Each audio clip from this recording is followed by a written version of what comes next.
प्रणाम आचार्य जी। मैं मथुरा में पैदा हुई हूँ, वहीं पली बड़ी हूँ। 6 माह पहले आपका एक वीडियो फेसबुक पर देखा और उसके बाद निरंतर आपका आशीर्वाद मिलता रहा। मैं पहले वेदांत महोत्सव में नवंबर में आई थी और उस समय वीगनिज्म पर आपके विचार सुने। आपकी पुस्तक जाका गला तुम काटियो की प्रतियाँ लेकर गई, खुद भी पढ़ी और बांटी भी। मैंने कभी बिना दूध दही पनीर के खाना नहीं खाया 40 वर्ष में, परंतु मेरा सब कुछ इसी ऋषिकेश में छूट गया। लास्ट टाइम मैंने पनीर यहीं खाया था वेदांत महोत्सव में, जब होटल में ठहरी थी। उसके बाद मैंने दूध दही को हाथ भी नहीं लगाया। परंतु वापस जब अपने मथुरा शहर गई और वहाँ की स्थिति देखी तो बहुत वेदना उठी। गौवंश सड़क पर घूम रहे हैं।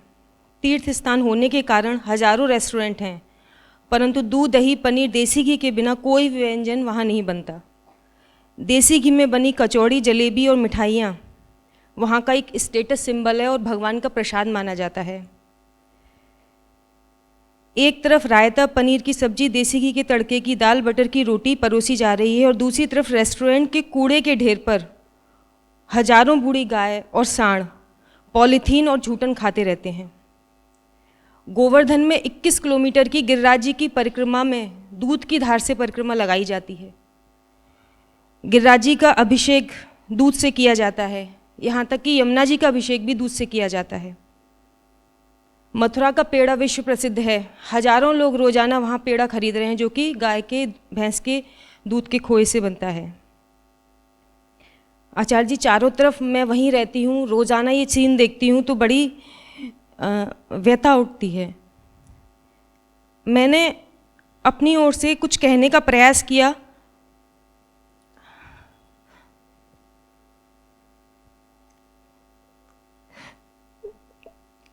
तो मुझे मूर्ख, घटिया, अधर्मी औरत जैसे शब्द सुनाए गए। मुझसे पूछा गया कि आपने कितनी गाय पाली हैं। कहा गया कि हमारी गौशाला में आकर देखिए हम गाय को कैसे रखते हैं। कुछ कहने पे कहा गया कि आप वामपंथी हैं, आप सोयाबीन का व्यापार बढ़ाना चाहते हैं, ग्वालों का नष्ट करना चाहते हैं, कृष्ण के विरुद्ध बातें करते हैं। कुछ ने कहा कि गाय के बछड़े को सिर्फ 12 दिन तक दूध की ज़रूरत होती है, उसके बाद वो चारा खा सकता है। ज़्यादा दूध पीने से बछड़ा बीमार हो जाता है, सुस्त हो जाता है। यहाँ तक कि आपके लिए अपशब्द कहे जो कि मेरी सुनने की सामर्थ्य से बाहर थे। कहा गया कि आप उपनिषद की बातें करते हैं, तो बताएं बिना घी के कैसे यज्ञ और हवन होगा। आचार्य जी, चारों तरफ मथुरा में और ब्रज क्षेत्र में इस तरह दूध को लिया जा रहा है और गाय भैंसों का जो शोषण हो रहा है, और कोई भी कुछ भी सुनने समझने को तैयार नहीं है। तो इस पर थोड़ा मार्गदर्शन करें कि कैसे मैं अपनी बात को उन लोगों से कहूँ। धन्यवाद। माँ का दूध पीने में क्या बुराई हो सकती है? बिल्कुल कुछ नहीं।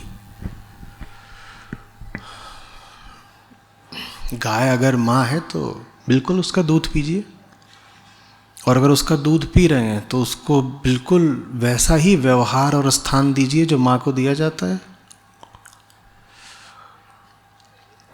श्री कृष्ण का जो संबंध था गाय से, अगर श्री कृष्ण के नाम पर दूध पीना चाहते हैं तो वही संबंध रखिए। ईमानदारी से दिल पर हाथ रख कर बताइए, आपका क्या संबंध है उस गाय से या भैंस से जिसका आप दूध पी रहे हैं। उसकी शक्ल भी देखी है आपने? कह रहे हैं माँ है, माँ की शक्ल भी नहीं देखी आज तक।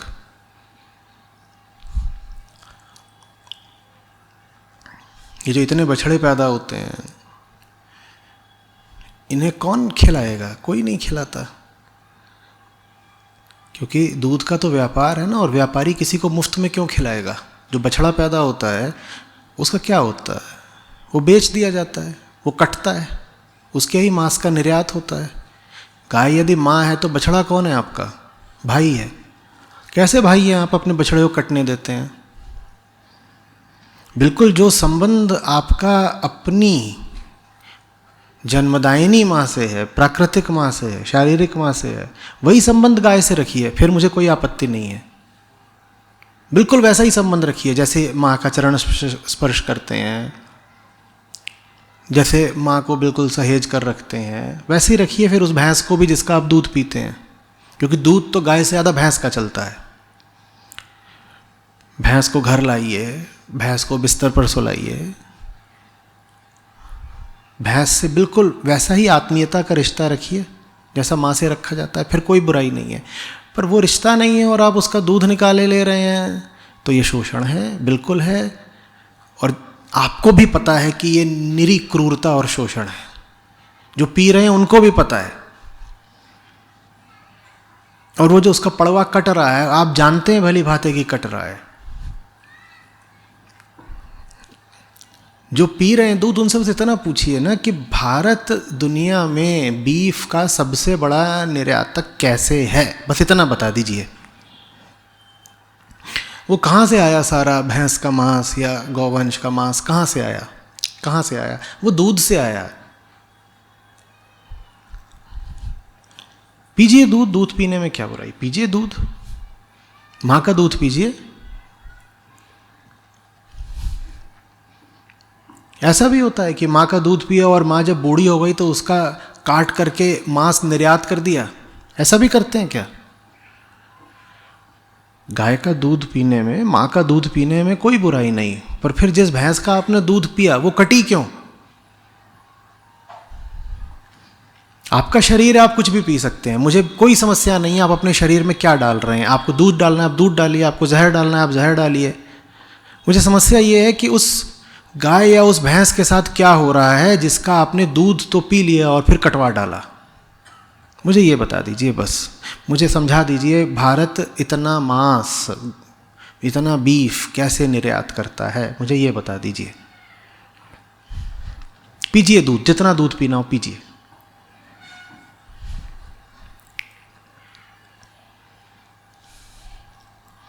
बस वो सब कुछ आपकी आंखों के सामने नहीं होता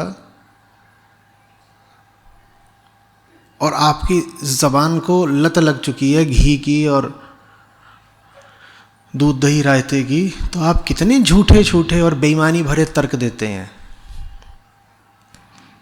दुनिया में कोई जीव, कोई स्तनधारी ऐसा है जो अतिरिक्त दूध पैदा करता हो? कोई है ऐसा? बस भैंस और गाय ही ऐसी हो जाएंगी कि उनके बच्चों को जितना चाहिए उससे 20 गुना अधिक दूध पैदा करेंगी। ऊँटनी ऐसा नहीं करती, शेरनी ऐसा नहीं करती, गधी ऐसा नहीं करती, कोई स्तनधारी ऐसा नहीं करता। मनुष्यों में भी स्त्रियां ऐसा नहीं करती। बस एक विशेष प्रजाति है गाय भैंस की जो ऐसा करेगी कि जितना बछड़े को चाहिए उससे 10 गुना ज़्यादा पैदा करती है वो। और क्या तर्क निकाला है कि ज़्यादा दूध पी लेगा तो बीमार हो जाएगा ना, क्योंकि गाय का दूध तो इंसान के लिए है, गाय का दूध बछड़े के लिए थोड़ी ही है। गजब तर्क है। कौन सी प्रजाति ऐसी है जिसका दूध उसके बच्चे के अलावा किसी और के लिए होता है? शेर का बच्चा गधी का दूध पिएगा? बता दीजिए। ऊंट का बच्चा घोड़ी का दूध पिएगा? तो आदमी का बच्चा भैंस का दूध क्यों पीता है?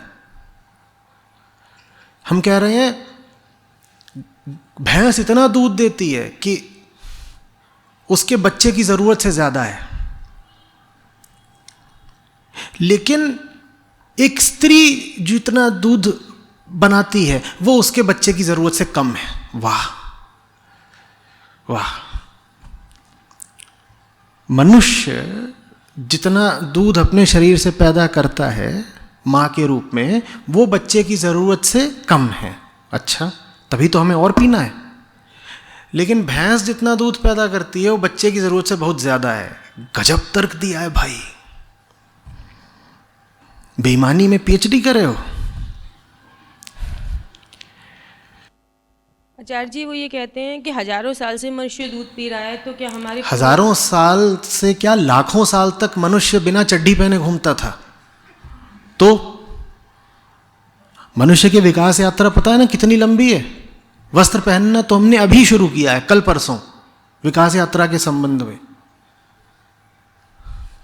दूध पीने वाली बात में ये तर्क कहाँ से आ गया? हजारों साल कितना होता है? कुछ नहीं होता। हमारी विकास यात्रा करोड़ों साल पुरानी है। हम पहले निर्वस्त्र घूमते थे, भाषा भी नहीं थी। अगर इतिहास का ही हवाला देना है तो तब तो मोबाइल फोन भी नहीं था, उसको ही मत इस्तेमाल करो।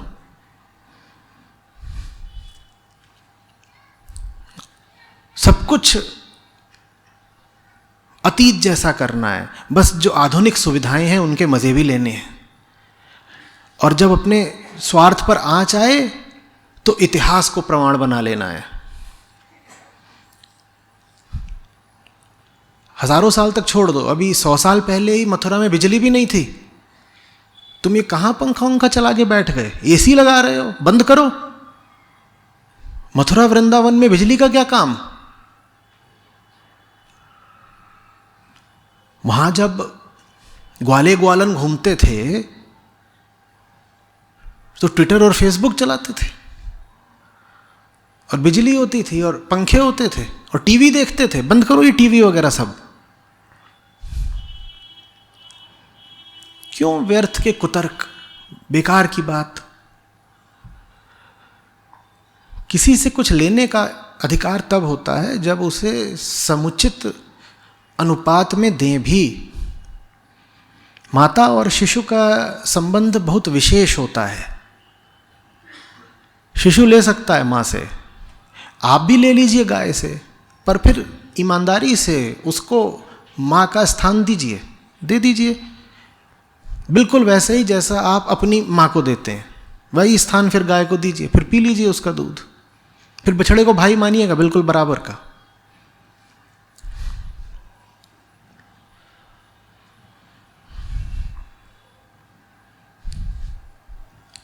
आचार्य जी, हमारी समझ में तो आ गया, लेकिन और लोग नहीं समझते। ठीक है, उसमें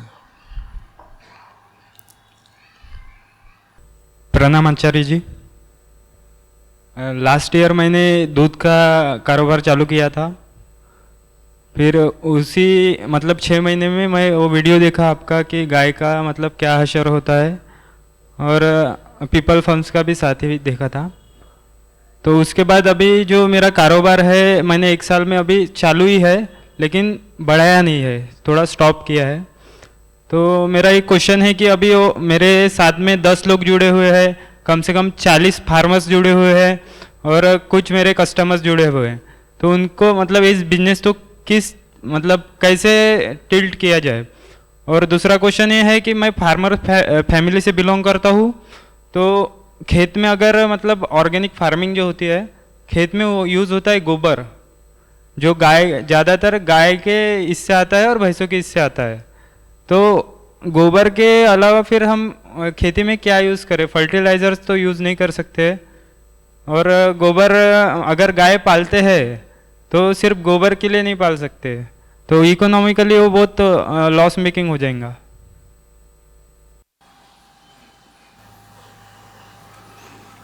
अब ये सब बातें खुद देख लो। तुम बिजनेस कंसल्टेंसी चाहते हो तो कुछ और। क्या होगा उन सब वेंडर्स का और सप्लायर्स का, कस्टमर्स का, इतना तो खुद देखना पड़ेगा ना। अब कोई चोरों का गिरोह हो, उनमें से एक आकर बोले कि मैंने अगर चोरी छोड़ दी तो मेरा पूरा गिरोह बेरोजगार हो जाएगा, तो आचार्य जी कृपया उनकी बेरोजगारी का कोई उपाय बताइए। देख लो भाई, कुछ भी कर लो, मेहनत कर लो, कुछ देख लो। किसी की हत्या का कारण बनने से तो कुछ भी बेहतर है ना, कुछ भी देख लो। ऑर्गेनिक फार्मिंग में गोबर के अलावा कौन सा फर्टिलाइज़र यूज़ हो सकता है, ये 30 सेकंड का गूगल कर लो भाई। करें? अभी करके देख लेते हैं। इसमें तो थोड़ी सी इच्छा शक्ति चाहिए और गूगल चाहिए। इसमें मैं क्या बताऊं? वैसे मुझे पता भी नहीं है, बताऊंगा कैसे। लेकिन कुछ ना कुछ तो उपाय होता ही होगा बाबा। ऐसा थोड़ा ही है कि ऑर्गेनिक फार्मिंग में गोबर नहीं डालेगा तो होगी ही नहीं, या कि गोबर सिर्फ उन्हीं गायों का और भैंसों का डल सकता है जिनको तुमने कृत्रिम गर्भाधान करके दूध देने के लिए ही पैदा किया हो। भाई उर्वरक के गुण तो और जानवरों के मल में भी होते होंगे, कुछ कम कुछ ज़्यादा।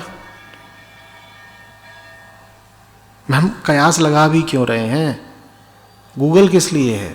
और इस क्षेत्र के विशेषज्ञ होते हैं, उनके पास जा कर के बैठो, वो बता देंगे।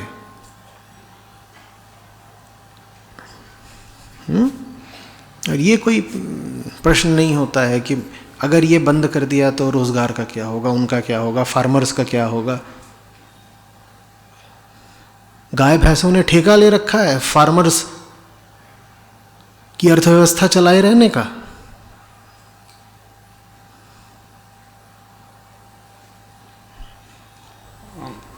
इस पे सर मैंने एक उपाय सोचा था कि मतलब जैसे आपने कल बोला कि गायों का अगर माओ जैसा मतलब आई जैसा पाला जाए तो ये उपाय नहीं होता, ये प्रेम होता है। जब उपाय बना लेते हो उसको धोखाधड़ी होता है। ये उपाय निकाला है मैंने दूध का कारोबार चलाई रखने का कि अब से मैं कहूँगा कि गाय मेरी माँ है।